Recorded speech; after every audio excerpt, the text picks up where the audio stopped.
So I was going to get out today and do some metal detecting. I've really been wanting to get out again. It's been a few days. But you know, you got to do it regularly, right? But Mother Nature said, it's not happening, Jimbo. Started raining and thundering, so I figured I'd throw together something for you guys to check out. I did do a video like this very early on in the creation of my channel, but it didn't come out real good, so I thought I might give her another run. What I'm going to talk about is restoring your iron relics using a method called electrolysis. Some of you have probably heard of it, and I will tell you right off the bat, it's a lot cheaper and more efficient than using like evaporust or just soaking things in vinegar for a couple of weeks or however long it takes for you to get that relic clean. Electrolysis works fast and it's very efficient, and it won't damage your relic. It's only going to remove the rust, and it's going to leave behind the clean metal. So, quick explanation on it. What it is you're using a low current to pull the rust off of your relic and draw it onto another piece of metal. That other piece of metal is called an anode. And I'm going to show you how I set this up, and we're going to get started on the relic that I'm cleaning today. So here's my setup right here. I have a 5-gallon bucket, and I have, these are my anodes. These are pieces of rebar. And then this one here, this happens to be something that I found in my backyard that's nice and flat and wide, and it's excellent for hooking up my battery charger to, which is going to supply the power to do the job. Now, what you use for an anode is, it's your choice, but you want to make sure mostly that it's going to conduct well. I made the mistake once of using rebar that had been painted, and the thing just wouldn't work, and I was tearing my hair out, and then I finally figured it out that the rebar had paint. So you want bare metal. A lot of people like to use stainless steel for an anode because it does a good job and you don't have to keep cleaning it off every so often during the process. But personally, I don't recommend it. When you do that, it breaks it down and it can produce chromium and chromium gas, which is really nasty stuff, and you just don't want that around. Keep in mind, you should always do this outdoors. In your garage, someplace like that. Right now we're indoors obviously because it's raining out real bad and it's just not a good time to be outside, even in my garage. So I'm just going to get it started. Alright, so first thing you want to do is you want to make your water more electrically conductive for the process to work well. What you use is this stuff right here, Arm & Hammer Super Washing Soda. What this is going to do is going to create an electrolyte effect in the water. The amount is about a tablespoon, a rounded tablespoon per gallon of water. That comes out to about 1/3 cup for 5 gallons. I took a little bit off because I'm not quite up to the top. If you're off either way a little bit, it's not a big deal, but you don't want to go too high on the amount because it can actually make the water too conductive and it can burn out your charger. So I'm just going to dump this in here, and it's going to have to dissolve a little bit. Give me 1 second. I'm going to grab something to stir with. I forgot to get that.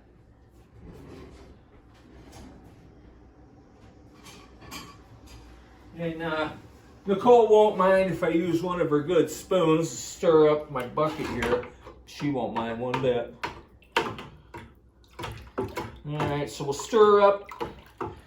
Warm water helps it dissolve a little quicker. Alright, we got to stir it up pretty good though. Looks like it dissolved alright. Alright, so now we're ready to get our relic set up. What I got here is I use like a piece of wood with lag bolt in it. Use something metallic. You're going to hang your object that you're cleaning in the water. Here I have a nice double bit axe head that I dug when I was out with my good friend Chris Evans. Found this on an old farmhouse. So all you gotta do is just kind of hang it in there. Doesn't have to be anything fancy. If there's dirt all over it, get the dirt off. But you don't have to like scrub the heck out of it. Believe me, this is gonna pull all the crud right off. So you want to hang it in there and you want to immerse it completely. And you don't want it to touch any of your anodes. If it does, you could fry your battery charger. So make sure it's hanging free and it's away from touching anything else. Now, electrolysis works on kind of a line of sight thing. Whatever's facing your anodes is going to clean the fastest. So sometimes people use pieces of sheet metal because they have more surface area, or they triple up or even quadruple up the rebar. But you connect all that up with copper wire, and I forgot to mention this. So I got the copper wire coming around each bar on the inside, and it comes through around the bucket, and then it's connected up here, and it comes all the way around, and it's connected up here to this one. But it doesn't go completely around. You want a series circuit. If I brought it all the way around, it wouldn't work. So here you go. We got her hung up in there. And we're ready to set up our battery charger.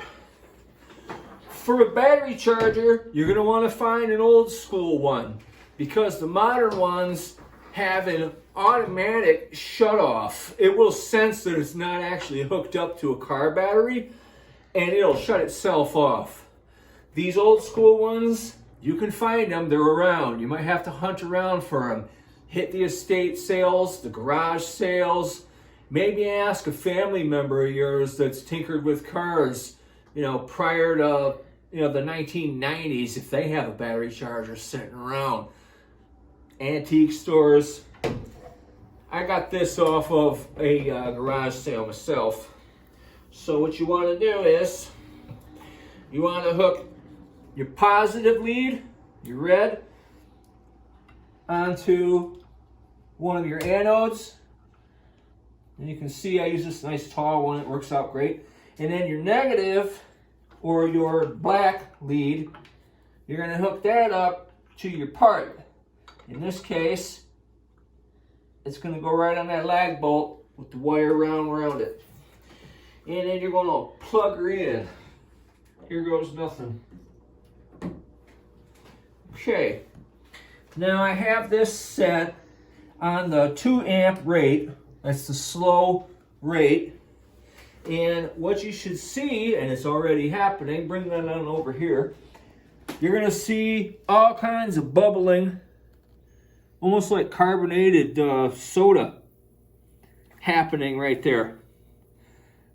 That means it's working, it's doing its job. So this axe head, to get to the point where I want it, is probably going to take somewhere around 8 hours, maybe 9. It's going to depend on how badly, pitted into the axe head that rust is. I'm going to do a part 2 on this, and I'm going to show you the results that I get. Now, I will be occasionally stopping the process to check and make sure that my anodes, these pieces of rebar rod, are not getting too full of crud, because that will interfere with the process. Might have to clean them up a little bit. So we'll see you back again, and I'll show you the results that I get from this. In the meantime, I hope you get out, you put those coils of soil, and you fill up those pouches with the good stuff and dig for your dye. We'll see you again soon.